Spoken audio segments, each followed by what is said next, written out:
여러분 안녕하십니까. 한국 경제가 이곳저곳에서 파열음을 내고 있습니다. 위기 국면이라는 얘기인데요.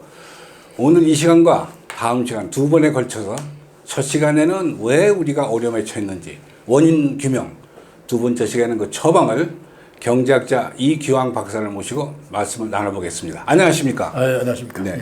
우선 이렇게 어려움에 처하게 된 원인을 국내적 요인부터 한번 살펴주세요. 현황 자체에 보면은 현재 예. 경제가 우선 말씀하신 대로 상당히 위중한 상태입니다. 예. 그래서 아마 연말에 아마 우리 GNP 자체가 이 2.2% 중반대 이하로 떨어져서 아마 미국이나 OECD 국가보다 훨씬 작은 그런 성장률일 것 같은데, 그 원인을 얘기한다면 기본적으로 정부의 반시장 정책을 첫 번에 꼽을 수 있을 것 같습니다. 예. 그 예를 들자면 현재 현 정부에서 주장하는 소득 주도 성장이라고 하는 것은 원래 이제 기본적으로는 임금을 올려주면 그 임금이 올려줌에 따라서 수요가 늘어나고 수요가 늘어나면 자연히 소비가 늘어나니까 그에 따라서 투자가 늘어나고 해서 경제가 선순환된다고 하는 건데, 이거는 제가 보기엔 정통 경제학에서 나온 것 같지는 않고 아예로나 이제 아마 이런 노동기구에서 나온 것 같은데, 그 학자들이 주장한 거에 대해서 그 컨스텐트, 말하자면 제약 조건을 두 가지를 주장했어요. 하나는 이게 서부 아프리카 이런 데 아주 빈민 국가에서만 가능한 거다 하는 거 하나 하고, 또 하나는 이게 그 개방 경제는 안 되고 폐쇄 경제에서는 가능하다는 얘기예요. 그러니까 이게 이 서부 아프리카 같은 데서는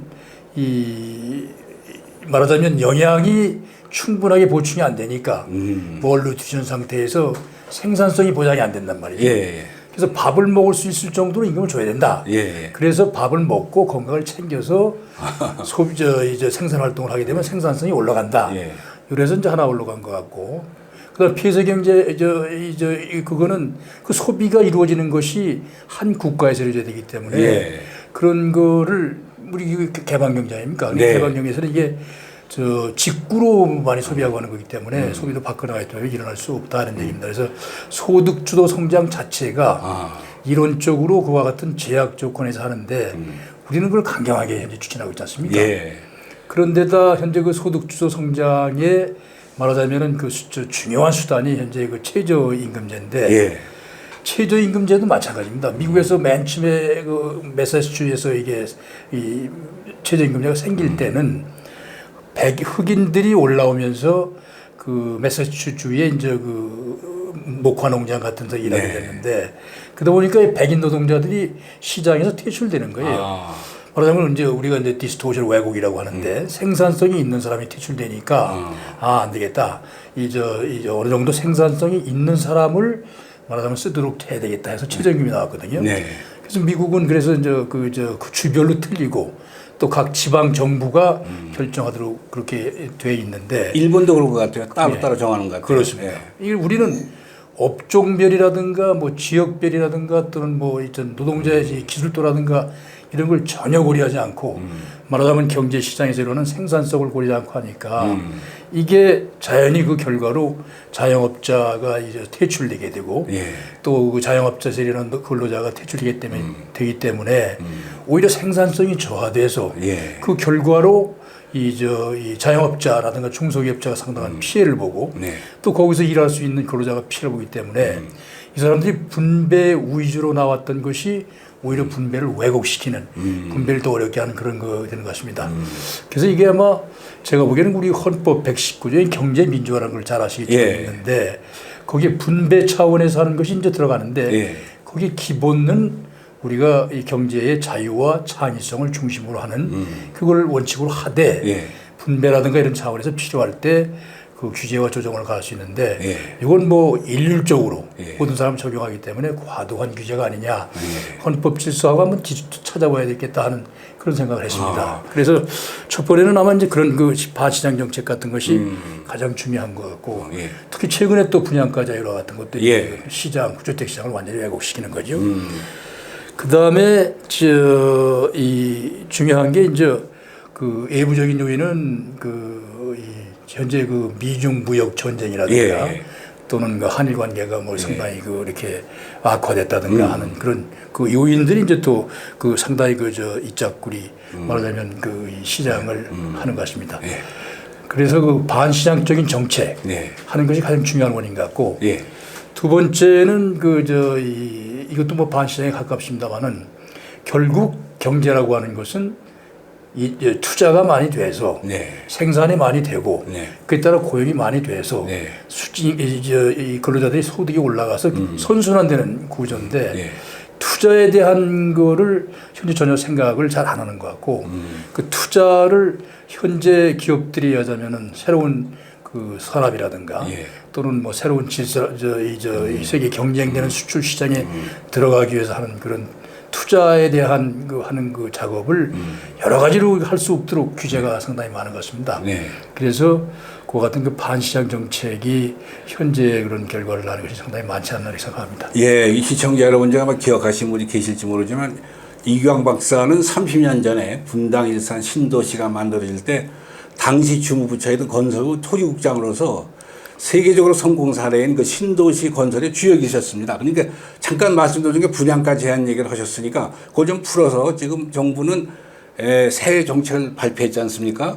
민간 아파트까지도 분양가 상한 제한을 하겠다. 그건 어떻게 보세요? 그거는 그것도 그 말하자면 반시장의 대표적인 사례로 하나 봅니다.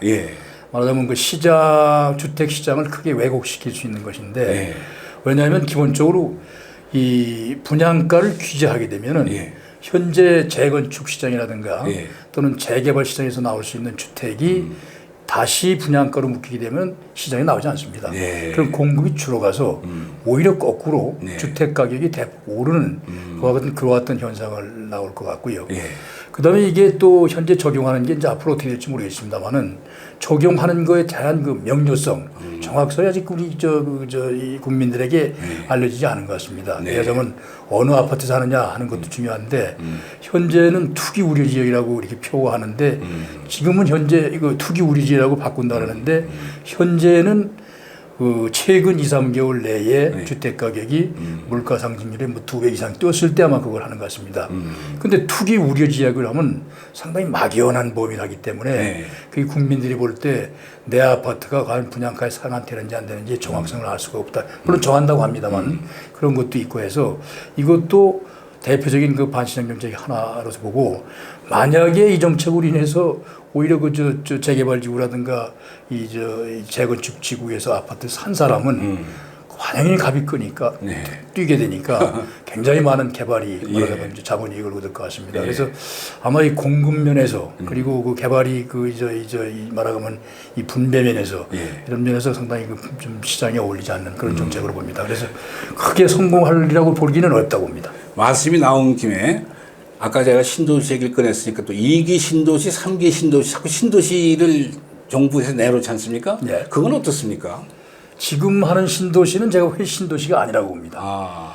왜냐하면 그 신도시라고 하는 거는 사실은 당시에 그 신도시 정책은 제일 중요한 것이 주택값이 상당히 올랐기 때문에 주택값을 어떻게 그 완화시키고 진정시키는 게 중요한가 이렇게 보았기 때문에 그 본 과정에서 제일 중요한 것이 공급을 확대하는 거다. 그래서 공급을 확대하는 방법을 이제 서울 근교, 그 서울과 가까운 지역에 왜냐하면 그 주택값이 서울에서 올랐으니까 대폭 그 주택을 많이 줘서 공급하겠다는 취지이기 때문에 그 당시에는 그 신도시 정책을 그 정책 목표가 분명했고 또 그 지역이라든가 이 선정 자체가 이런 것들이 미리 다 선정을 해서 분명한 그 시나리오로 나갔는데 이제는 뭐 얼마 몇 세대 안 되는 것도 신도시니까 신도시 정책이라고 하는 것이 그렇게 나가면 안 되겠다고 생각합니다만 잘못 명칭이 붙는 건 많은 것 같습니다. 아까 잠깐 스쳐 지나가셨는데 이제 외부적 요인으로 지금 갈등이 계속되고 있는 한일 관계 또 큰 나라 두 나라 미중의 무역 마찰 이것이 주는 충격을 좀 풀어주세요. 우선 그 한일 관계의 경우는 현재 우리 무역 구조에서 부품 소재는 대부분 다 일본에 의존합니다. 그래서 그 한일 관계는 두 가지 차원인데 부품 소재 시장 면하고 금융 시장 면으로 크게 나눌 수가 있습니다.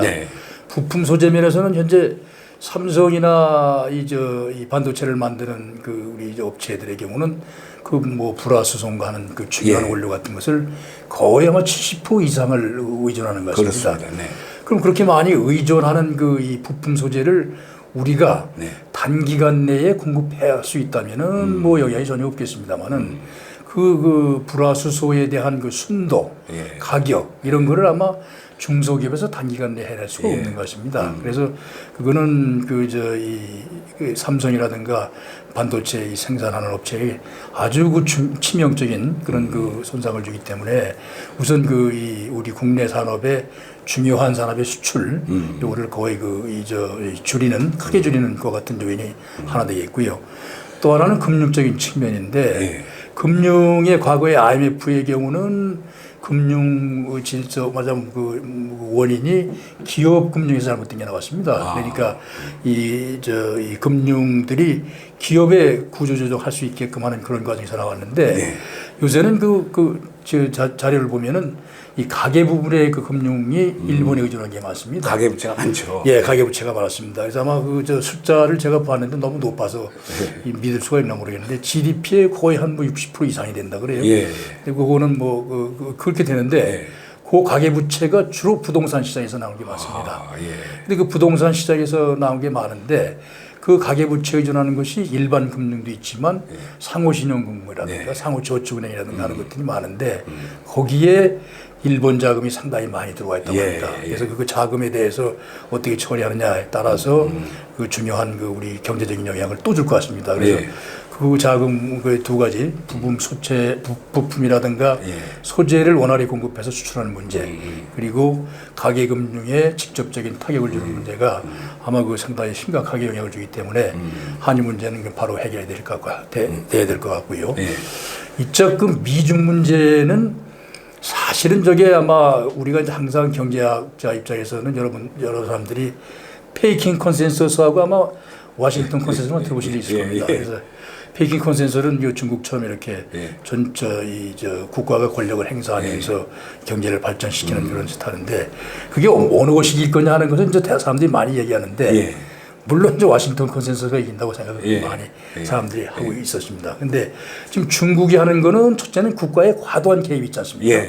예자면 최근에 이제 환율 조작 국가로 나설 환율 조작이라든가 또는 국가 보조금을 지급한다든가 또는 무슨 이 인허가를 상당히 많이 한다든가 또는 지식자산권을 갖다가 완전히 무슨 이렇게 탈취한다든가 하는 국가가 개입해서 시장 질서를 왜곡시키는 그런 것이 많기 때문에 그거는 세계적인 공정질서에 어긋나는 거거든요.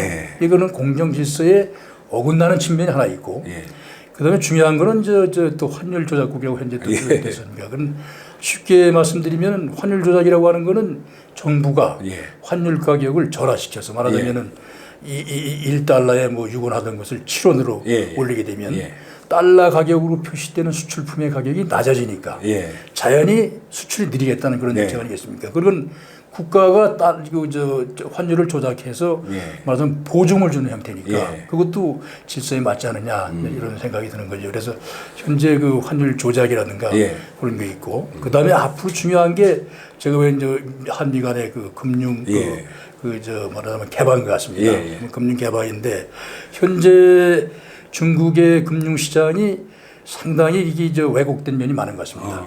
그리고 잘 아시겠지만 1대1로 사업 같은데 자금 조달한 거 이런 것들이 부채가 너무 많기 때문에 또 거기에 금융기관이 관련되어 있고 또 현재 그 독일의 그 특정 은행이 이 커머셜 뱅크 상업은행하고 투자은행을 같이 하는데 거기에 이제 그게 아마 투자은행이 우리 쉽게 말하면 그 부도가 날 것 같습니다. 근데 거기에 중국 자금에 고위층 자금이 들어갔다 이런 얘기도 우리알거든요. 그래서 중국의 금융시장이 세계의 금융 질서로 봤을 때 상당히 부채 수준이 높고 또 이 부패와 많이 관련되기 때문에 금융 시장의 개정이 상당히 어려운 것 같습니다. 그래서 제가 보기에는 아마 그런 그 세 가지 환율 조작, 국가 개입, 금융 질서 이런 면에서 어떻게 타결되느냐에 따라서 우리나라에 아마 영향이 상당히 클 것 같습니다. 최근에 홍콩 사태는 어떨까요? 그거는 제가 보기에는 아마 첫째 중요한 게 보는 시각은 홍콩 사태가 앞으로 중국에서 다른 저 성이라든가 하는 데서 이 파급될 수 있는 영향을 저는 좀 많이 생각했습니다. 그래서 아마 왜냐하면 이 현재 그 페이킹 컨센서스에 대한 중요한 도전이거든요. 말하자면 중앙 통제에 대한 중요한 도전이기 때문에 그 다음에 이제 이 홍콩 그 하는 경우에 현재 그렇게 되면은 세계적인 금융 질서가 또 위임하게 되는 것이 만약에 중국이 과도한 개입을 해서 그걸 어떠한 방법으로 눌렀다 또는 뭐 압박했다 했을 경우에 홍콩의 이 중국의 자금을 공급하는 금융처로서의 역할이 줄어들지 않겠습니까? 그다음에 그것이 이제 또 그 여파가 오게 되면 금융 질서가 무너짐에 따라서 영향을 주면은 그것도 우리나라에 영향을 상당히 많이 준다고 생각합니다. 위기의 우리 한국 경제 원인은 무엇인가 오늘 진단을 해봤고요. 다음 이 시간에는 그 처방을 계속해서 경제학자 이규황 박사께 여쭤보겠습니다. 감사합니다.